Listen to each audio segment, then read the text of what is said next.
All right, welcome to this explainer. Today, we're going to completely rewire how you think about wealth, your income, and the deeply ingrained systems that are either keeping you broke or setting you free. We're looking at a fascinating source that decodes the smart money nation philosophy. Now, let's be clear up front. This isn't about scoring some massive salary or driving a Lamborghini. Instead, it's a strategic blueprint for leaving that exhausting paycheck-to-paycheck cycle behind and quietly building generational wealth.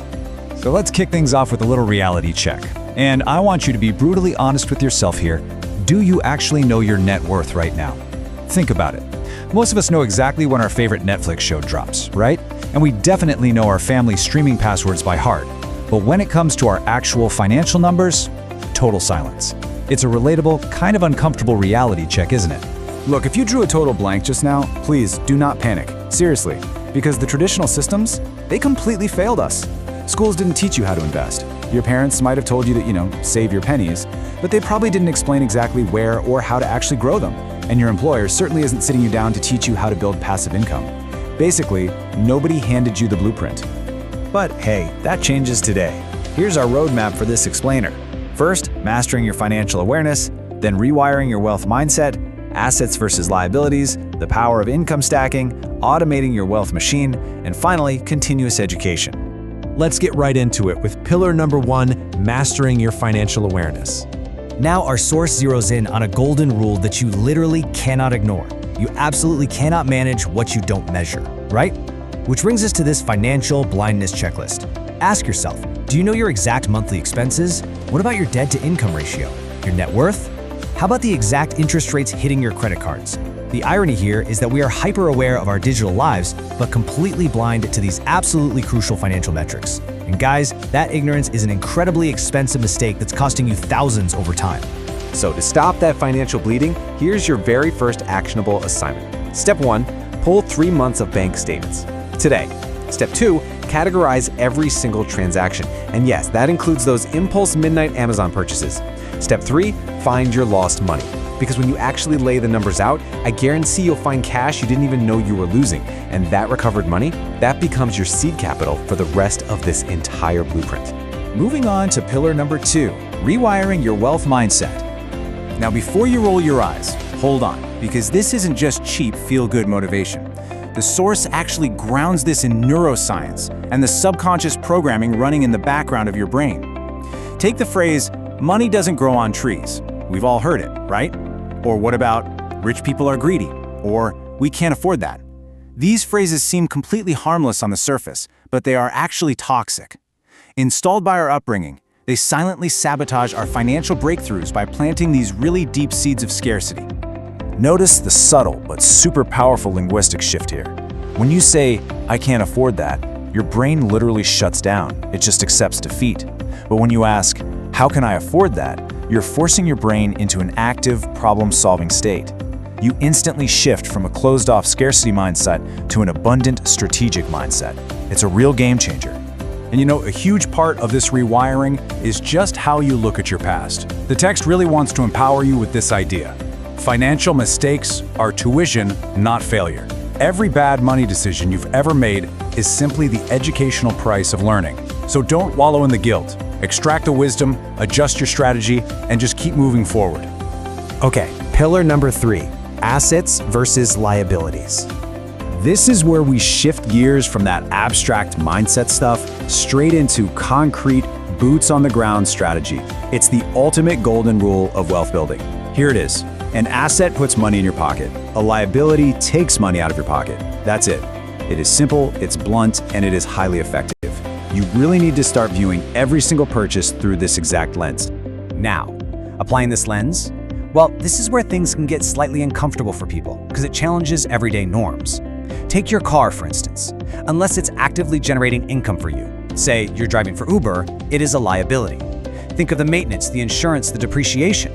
Even your primary house can be a liability if the carrying costs outpace its production. We mistakenly think of these things as assets, but true assets, like dividend stocks or rentals, give you compounding cash flow. Let's look at some specific examples of true wealth-generating vehicles from the text. We're talking dividend-paying stocks, rental properties, creating digital products or courses, running YouTube channels, or even automated businesses. The whole goal is to collect these because they create this magical snowball effect. A dividend pays you. You buy more stock, and then that stock pays you even more. Eventually, your money is literally generating more money than your actual labor does. And that, my friends, is the turning point to financial freedom. Which leads us to pillar number 4, the power of income stacking. This concept hits on a massive vulnerability in how most of us structure our lives. I mean, relying on exactly one source of income, usually a standard 9-to-5 job, is terrifyingly fragile. Jobs are wonderful for paying the bills and offering structure, absolutely. But if layoffs occur, or your industry faces disruption and that one single stream dries up, everything collapses. Your entire life is dependent on one employer's decision. So what's the fix? Stacking. You don't have to quit your day job to become an entrepreneur, you just need to build layers of resilience. And the modern opportunities to do this are unprecedented. You can freelance on Fiverr or Upwork, sell digital products on Gumroad, create content, invest in index funds, or even flip items online. Honestly, the specific method matters way less than the philosophy itself. You are building layers of independence so you are never, ever relying on just one source of cash. All right, on to pillar number 5, automating your wealth machine. This is really the climax of the whole system, the part where we remove the absolute weakest link in the chain, ourselves. Because here is the hard truth. Human willpower is entirely unreliable. If your financial plan relies on you manually making the disciplined, correct decision every single day, especially when you're stressed or tired or just mindlessly scrolling social media, you will eventually fail. Smart people know this. They don't rely on daily discipline. They design systems that execute automatically. The absolute key here is mapping out your payday automation. You want the machine to go to work before the money even truly settles in your checking account for you to spend. Step 1, a transfer automatically goes to savings. Step 2, investment contributions hit. Step 3, debt payments are made. And Step 4, your living expenses are simply whatever is left over. This is the ultimate execution of paying yourself first. And guys, this quote right here, it's everything.